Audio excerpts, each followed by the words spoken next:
Okay, now this story that you told me about earlier this week, I cannot believe this. This actually happened to a co-worker of yours. The headline is, "Man nearly murdered in random Seattle drive-by while celebrating job promotion." What the heck? Yeah, so a friend of mine was out playing golf. He got done. He looked down at his phone. He realized his mother had called and he hadn't noticed. So he gets into his parked car and he calls her back with the great news. He had just been promoted when all of a sudden he started to hear like banging at his car. And he immediately ducked down and realized that it was a random man shooting at his car. And he didn't really notice this guy outside of making eye contact one time. And he suspects that maybe this guy, because his parking lot apparently has seen a lot of criminal acts like break-ins into cars, that maybe he spooked him and decided to start just randomly shooting at him. My coworker is lucky to be alive. There are no suspects. It took cops like 10 minutes to actually get there after 911 was called because of our staffing situation. And this madman is still on the loose. It's just terrifying how random it was. Okay, I'm glad that he is okay. And that he got a promotion, a mixed bag of news for him. But you talked about the staffing situation in Seattle. So I want to cite some of this by the Seattle Times editorial board.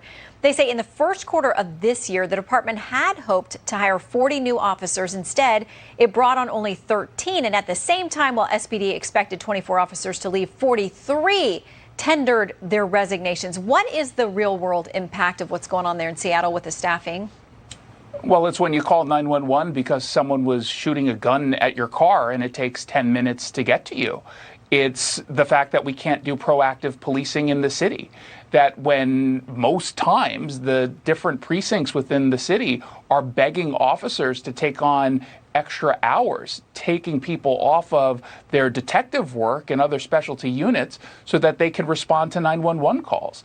This has not gotten any better. It's gotten worse over the course of the last 2 years.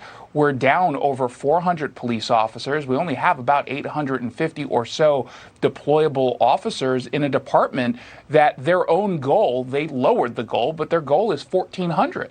So we are very, very, very much in trouble, and we're seeing a rise in crime, all kinds of crime.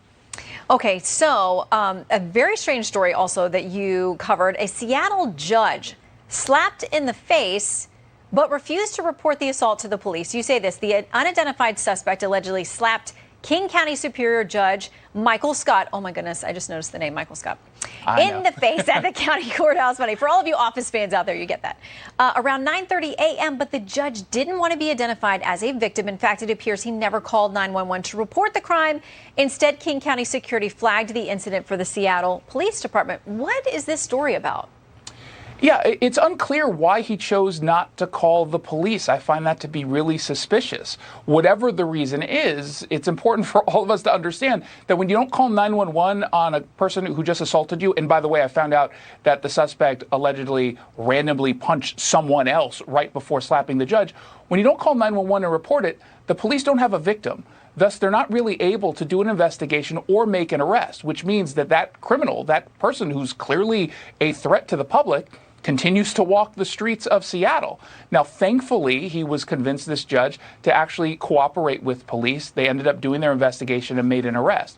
We'll see whether or not this person gets charged. Usually you would expect a felony. We expect that if they do end up charging, it'll be more of a misdemeanor. This is someone who is well known to the police, so he's caused some problems. He might be dealing with a mental illness, but again, that's even more of a reason for a judge who should know better to actually call 911 so we can get this person help and or put them in jail if they're not getting the help. Well, like I say, every time we talk to you, I can hardly believe the headlines that you churn out every week, but apparently they give you a lot of material out there in the Pacific Northwest. Jason Rantz, thank you.